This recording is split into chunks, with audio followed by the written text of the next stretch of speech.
C'est après 11 mois de règne comme président exécutif, après le congrès du parti politique le ZMP, fondé par Joël Nguénièni, opposant farouche au système déchu le 30 août 2023, suite aux résultats tronqués que Brice Mapaga, vêtu du blanc et jaune, couleur de pureté et espoir, a été face aux membres du parti et invités venus prendre part à la 12e édition du dîner de gala, ayant pour charpente recevoir la bénédiction des hommes de Dieu afin de lancer les activités du parti en 2025. Oui, primo de circonstance de cette 12e édition des dîners de gala du parti pour les 7 merveilles du peuple gabonais, dont j'ai pris la tête depuis maintenant 11 ans. 11 mois, je suis. Ma joie est grande de voir que notre Seigneur Jésus-Christ nous a renouvelé ses grâces et ses bontés afin que nous voyions tous 2025. À lui seul soit toute la gloire.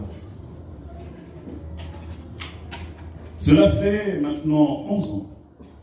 Cela faisait maintenant 11 ans que je participais à ces dîners de gala en qualité de vice-président du ZMP. Il a fallu qu'en mars 2024, conformément au texte du parti, et après ces 2 mandats, que le président fondateur du ZMP, M. Joël Nguénièni, me cède sa place. Pour la petite histoire, nous nous sommes rencontrés en 2007 à Libreville. Moi, j'évoluais dans le domaine de l'événementiel, et lui se préparait à faire la tournée nationale pour la récolte des 3000 signatures qu'exigeait donc à l'époque la création d'un parti politique. Il m'a fait part de sa vision et de son projet, auquel j'ai tout de suite adhéré. Juste pour rappel, nous sommes à cette époque à Chibanga, à la faveur d'une croisade d'évangélisation, et sur le retour, nous sommes tous dans le même bus. Et là, nous entreprenons justement d'échanger nos différents témoignages.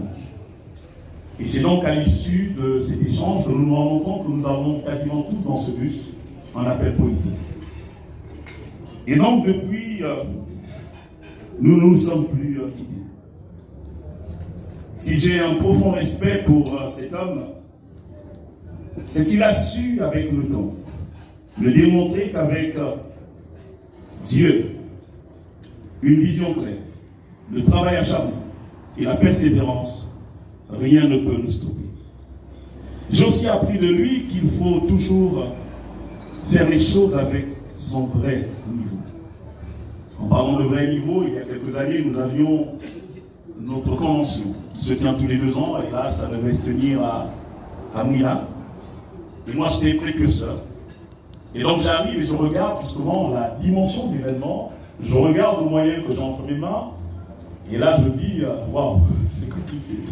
Alors j'appelle le président, à l'époque président exécutif, je lui dis, mais là, président, c'est compliqué. Et puis il me dit, écoute, Mapaga, c'est comme ça qu'il avait coutume de m'appeler, d'ailleurs c'est toujours comme ça. Il me dit, tu fais avec les moyens que tu as, et puis le propriétaire de la vision saura boucher les trous. Et je vous assure que ça a été un événement qui a dépassé justement nos attentes. C'était là pour justifier le fait qu'il a toujours su m'amener et nous amener à faire les choses avec notre vrai niveau. Mais il a également, il nous a appris à toujours avancer sur la base d'une parole, d'une promesse ou d'une révélation donnée par Dieu. Je suis ébloui par son abnégation au travail et sa fidélité en amitié. Il y a tellement d'image. Sa foi en Dieu a fait école. Président fondateur, devant ce parterre d'invités, je tiens à vous témoigner ma profonde considération en affirmant que vous êtes véritablement un homme de vision, de valeur et de vérité. Je retiens que c'est encore possible. D'ailleurs, permettez. Je crois que cette année, 2025, par vous, Dieu a une belle page de l'histoire du Gabon à écrire. Et ce présent va vous permettre de pouvoir consigner cette histoire. Servantes et serviteurs de Dieu, cela fait 12 ans qu'inlassablement les militantes et militants de ce parti sont heureux de vous présenter les vœux de bonheur pour le nouvel an, à travers ces différents dîners de garde. À l'époque, nous étions pleinement convaincus que le Seigneur interviendrait en faveur du Gabon. C'est pour cette raison que même lorsque la situation du Gabon empirait, nous profitions de cette plateforme pour affirmer notre foi en disant « c'est encore possible ». En effet, c'est encore possible, car nous sommes de ceux qui... Après son allocution, basée sur l'historique de l'évolution du parti qui compte dans l'environnement social, politique et économique à l'ère de la transition, le président Brice Mapaga, reconnu par son patriotisme dont il incarne, n'a pas hésité à inviter les membres du parti à tripler les efforts en cette année cruciale de 2025 qui forme déjà le puzzle des futures élections générales. Au finish, c'est dans une ambiance chrétienne marquée par la présence du révérend pasteur Gaspard Robian et le fondateur du parti Joël Ngouenini que cet événement a fait tomber son rideau le samedi 19 janvier 2025.